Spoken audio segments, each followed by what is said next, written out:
Welcome back sa A&M Movie Recap. Ngayon, ipapaliwanag ko ang isang aksyon, pakikipagsapalaran, sci-fi na pelikula na tinatawag na Jumper. Si David Rice ay isang teenager na namumuhay ng normal sa isang maliit na bayan sa kanayunan. Kinausap niya si Millie, isang kaklase na naaakit niya. Binigyan ni David si Millie ng snow globe bilang regalo, at tinanggap ito ni Millie ng buong puso. Ang isa pang kaklase, si Mark, ay namagitan at kinuha ang regalo, tinutokso si David. Pagkatapos ay itinapon ng kanilang kaklase ang snow globe sa gitna ng isang nagyayelong lawa, at sinubukan ni David na kunin ito. Sinubukan ni Millie na pigilan siya, ngunit nagpatuloy si David. Nakarating si David sa snow globe, ngunit bumigay ang yelo, at nahulog siya. Si Millie ay tumakbo upang tumulong, ngunit si David ay nakulong sa ilalim. Hinihila ng kasalukuyang si David ng mas malayo, at walang pagkakataon na makabalik siya sa ibabaw. Biglang napadpad siya sa gitna ng public library. Si David ay ganap na disorientated at sa ganap na pagkalito at pagkabigla ngunit sinusubukang maglakad palabas ng silid-aklatan nang hindi pumukaw ng hinala. Umuwi si David, at sinabi ng kanyang ama, si William, na huli na siya. Si David ay namumuhay na mag-isa sa kanyang ama, gaya ng iniwan siya ng kanyang ina noong siya ay bata pa. Tinanong ni William kung nasaan si David, ngunit hindi siya sumagot. Nagalit si William at hinabol si David sa kanyang silid. Nilock ni David ang kanyang silid, ngunit pilit na pinapasok ni William ang kanyang sarili. Nang biglang pumasok si William, nawala si David at muling lumitaw sa library. Napagtanto ni David na ang kanyang bagong tuklas na kakayahan ay maaaring maging susi sa isang mas mabuting buhay. Umuwi siya at kumuha ng pera na naipon niya. Nagpasya siyang lumipat sa isang mas malaking lungsod at magsimula ng bagong buhay. Pagkatapos ay sinubukan ni David na matuto ng higit pa tungkol sa kanyang mga kakayahan sa pamamagitan ng pagsasanay sa isang parke, tinitingnan kung mas makokontrol niya ang kanyang mga kapangyarihan. Tumitingin siya sa isang magazine ng turista at nakakakita ng iba't ibang mga site ng tourist attraction sa buong mundo, sinusubukang mag-teleport sa mga lugar na iyon. Nakita niya ang Empire State Building at naaalala niyang kasama niya ang kanyang ina, si Mary. Ang mga bagay sa kanyang silid ay biglang nagsimulang lumipad, at nag-teleport siya sa gusali ng Empire State. Napagtanto ni David na maaari lamang siyang mag-teleport sa mga lugar na napuntahan niya. Nang walang pera, nagpasya si David na gamitin ang kanyang kapangyarihan para magnakaw sa isang bangko. Pumunta siya sa isang bangko at hiniling na gamitin ang banyo, at habang naglalakad siya, nasilip niya ang loob ng vault ng bangko. Nang gabing iyon, nag-teleport si David sa vault at kumukuha ng pera hanggat kaya niya. Gumagawa siya ng ilang biyahe, pinupuno ang kanyang bag sa bawat pagbabalik. Kinabukasan, nagsimula ang investigasyon sa bank robbery. Lumitaw si Roland Cox at sinabi sa manager ng bangko na nagtatrabaho siya sa gobyerno. Pagkatapos ay hihilingin niya ang lahat ng video surveillance footage at ang mga pangalan ng bawat taong pumasok sa bangko noong nakaraang buwan. Sinabi ni Roland na hindi pa nabuksan ang bank vault, at walang ideya ang mga awtoridad kung paano ginawa ang pagnanakaw. Lumilitaw na may kaalaman si Roland sa mga taong maaaring mag-teleport at nag-theorize na ang pagnanakaw ay maaaring ginawa ng isa sa kanila. Lumipas ang ilang taon, at nakatira na ngayon si David sa downtown New York sa isang penthouse apartment. Si David ay nabubuhay ng labis, nagkakaroon ng lahat ng kailangan niya at ginagawa ang anumang gusto niya. Ang kanyang apartment ay puno ng mga larawan ng iba't ibang lokasyon sa buong mundo, at mayroon pa siyang lihim na silid kung saan siya nag-iingat ng mga pera mula sa iba't ibang bansa. Pagkatapos ay nag-teleport si David sa isang bar sa London, na nakita ang isang magandang babae. Nag-teleport siya sa kanya ng walang pag-iingat, at nakita siya ng ibang tao, si Griffin, na nag-teleport. Siya ay gumugol ng isang gabi kasama ang babae, at sa sumunod na araw, siya ay nagtungo sa Fiji upang mag-surf sa napakalaking alon. Pagkatapos ay tumungo siya sa Egypt, kumakain ng tanghalian sa ibabaw ng Sphinx. Sa isang tropikal na gubat, isang lalaki ang nag-teleport, sinusubukang tumakas. Nag-teleport siya sa ilang, ngunit may cable na nakakabit sa kanya, dahilan para hindi siya makaalis. Naipit siya sa puno, nakasabit sa mga wire na nakuryente. Lumitaw si Roland at lumapit sa kanya. Nagtanong ang teleporter kung bakit ginawa ito ni Roland sa kanya, at sinabi sa kanya ni Roland na ang mga taong maaaring mag-teleport ay mga kasuklam-suklam at dapat nalipulin. Pagkatapos ay sinaksak niya ang lalaki, pinatay ito. Pagkatapos ay nakatanggap si Roland ng isang tawag sa telepono tungkol sa pagnanakaw na naganap ilang taon na ang nakalipas. Bumalik si David sa New York sa kanyang apartment at natuklasan na naroon si Roland. Sinabi ni Roland kay David na iniimbestigahan niya ang isang pagnanakaw sa bangko, ngunit hindi siya mula sa pulisya. Hiniling ni David kay Roland na umalis, ngunit kinuha ni Roland ang isang baton at nakuryente si David. Sinubukan ni David na mag-teleport palayo ngunit nagpupumilit na makalayo ng ilang metro. Tumakbo si Roland, muling nakuryente si David at itinapon siya sa isang paamano. Pagkatapos ay bumaril ng cable si Roland, na ikinakabit ang kanyang baton kay David. Ikinabat ni Roland ang kanyang baton sa sahig, at ito ang nag-angkla kay David, na hindi nakateleport ng napakalayo. Si David ay desperadong sumusubok na makatakas, nag-teleport sa isang nakatagong silid sa dingding at pinamamahalaang putulin ang cable. Kumuha si David ng ilang bag ng pera at nawala. Bumalik siya sa bahay ng kanyang ama sa kanyang lumang silid. Narinig ni William ang pagdating ni David at sinugod siya. Nakiusap si William kay David na manatili, na sinasabi kay David na hindi siya sigurado kung nababaliw siya dahil sa pagkawala ng kanyang anak. Pagkatapos ay sinabi ni David kay William na hindi siya nababaliw ngunit nawala kaagad. Kinabukasan, hinanap ni David si Millie at nakita niyang nagtatrabaho ito sa isang lokal na bar. Pagkatapos ay tumakbo siya sa kanyang lumang paaralan na Maton, si Mark, at sila ay nagkagulo. Pagkatapos ay tinapos ni David ang pag-teleport kay Mark sa isang bank vault at iniwan siya doon. Bumalik si David kay Millie, at naabutan ng dalawa. Sinabi ni David kay Millie na siya ngayon ay nasa isang propesyon sa pagbabangko at tinanong si Millie kung kumusta siya sa maliit na bayan.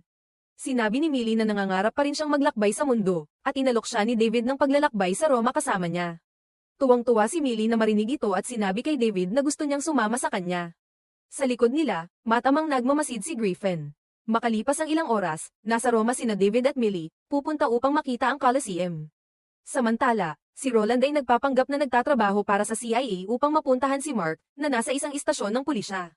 Tinanong niya ito tungkol sa kung ano ang nangyari sa kanya sa bangko, at nalaman ni Roland si Millie at nalaman na kara-rating lang niya sa Roma. Sa Roma, sina David at Millie ay nasa isang apartment na nag-uusap tungkol sa kanilang buhay at kung paano silang dalawa magtagal sa huling 2 taon. Pagkatapos ay naging romantiko sina David at Millie at nagbahagi ng isang matalik na sandali, mapusok na naghahalikan. Nang maglaon sa araw na iyon, pinasok ni David si Millie sa Colosseum, at nag-explore sila sa paligid, iniiwasan ang mga gwardya. Pagkatapos ay humiwalay si David kay Millie upang buksan ang isang nakalak na pinto at sa wakas ay tumakbo sa Griffin.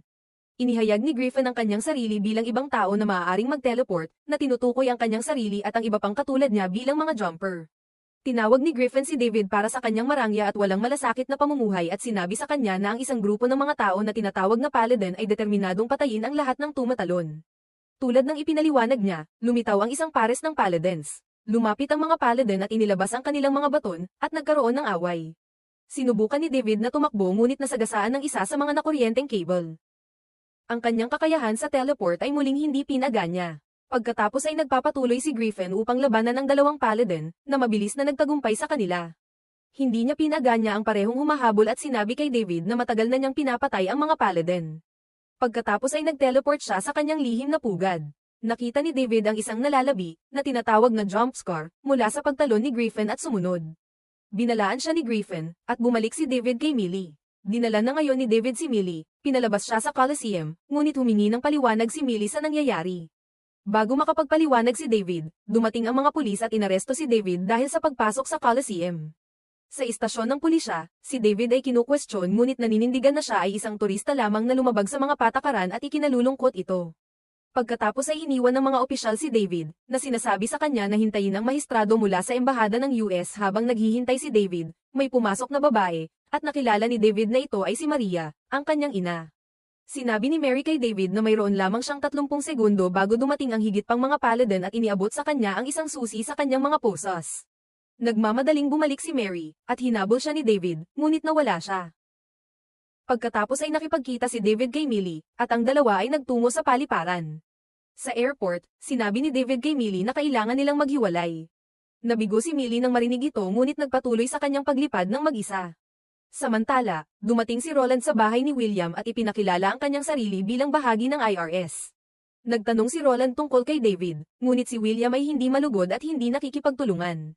Sinabi ni William kay Roland na 8 taon na niyang hindi nakikita si David. Binanggit din niya kung paano siya iniwan ni Maria at ni David noong 5 taong gulang si David. Hiniling ni William kay Roland na umalis, ngunit tumanggi si Roland. Dumating si David sa hideout ni Griffin at nakita niya ang mga dingding ni Griffin na puno ng mga larawan at impormasyon tungkol sa mga Paladin sa buong mundo. Hiniling ni David kay Griffin ang paliwanag kung bakit pinapatay ng mga Paladins ang mga jumper, at ipinaliwanag ni Griffin na ang digmaan ay nagpapatuloy mula noong madilim na edad. Ayon kay Griffin, ang mga Paladin ay mga relihiyosong panatiko na naniniwala na ang kapangyarihang mag-teleport ay dapat lamang nasa Diyos.